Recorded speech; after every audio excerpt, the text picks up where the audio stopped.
नमस्कार मित्रांनो. गोवा म्हटलं की आपल्या डोळ्यासमोर येतं सुंदर समुद्रकिनारे, पार्टी आणि पोर्तुगीज वास्तुकला.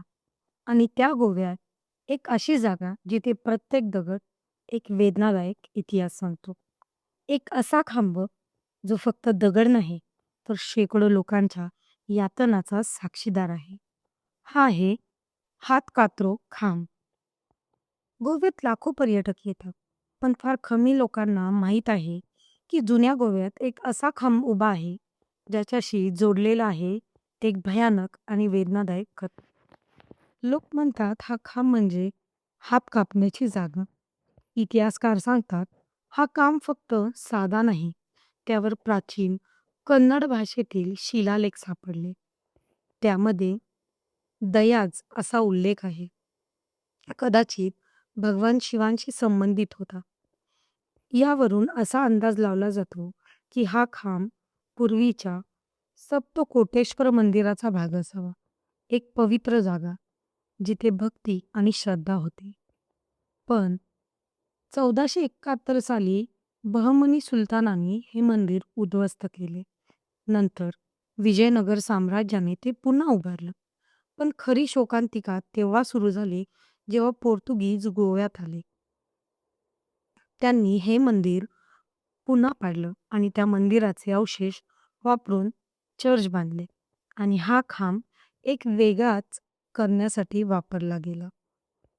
या खांबावर लोकांचे हात कापले जात, इतक्या घट्ट की त्याच्या हाडांमध्ये वेदना असह्य व्हायच्या. आणि जर त्यांनी ख्रिश्चन धर्म स्वीकारला नाही तर त्यांचे हात निर्दयपणे कापले जात. कल्पना करा, तो काळ, ती वेदना आणि ती किंकाळी.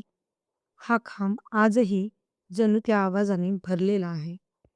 ज्येष्ठ पोर्तुगीज संशोधक ओटोनिया लो लोपेस मेंडस यांनी या खांबावरचा उल्लेख पेलोरिनो असा केला. ते म्हणाले, हा खांब शिक्षा देण्यासाठी वापरला जात असे. आधी या ठिकाणी 7 पायऱ्या होत्या, त्या आता नाहीशा झाल्या आहेत.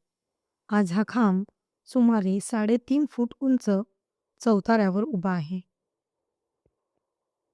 शांत पण आतून ओरडत. हा फक्त एक खांब नाही, तो आहे इतिहासाचा जिवंत पुरावा. तो सांगतो त्या लोकांची कथा ज्यांनी आपल्या श्रद्धेसाठी आपले हात गमावले.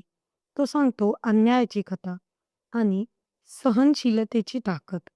पण हा खांब आपल्याला आठवण करून देतो की स्वातंत्र्य आणि धर्माची निवड किती मोठी गोष्ट आहे. जेव्हा तुम्ही गोव्याला जाल तेव्हा फक्त समुद्रकिनारे बघू नका. एकदा या खांबाला नक्की भेट द्या, कारण तो खांब तुम्हाला काही बोलणार नाही, पण तुम्ही शांत उभे राहिलात तर तुम्हाला ऐकू येईल इतिहासाचा आवाज आणि कदाचित त्या वेदनेचा प्रतिध्वनी. हो, हात कात्रो खांब वेदनेचा साक्षीदार. जर ही कथा तुम्हाला स्पर्श करून गेली असेल तर व्हिडिओ लाईक करा आणि अशा अनेक खऱ्या कथा ऐकण्यासाठी चॅनलला नक्की सबस्क्राईब करा. धन्यवाद.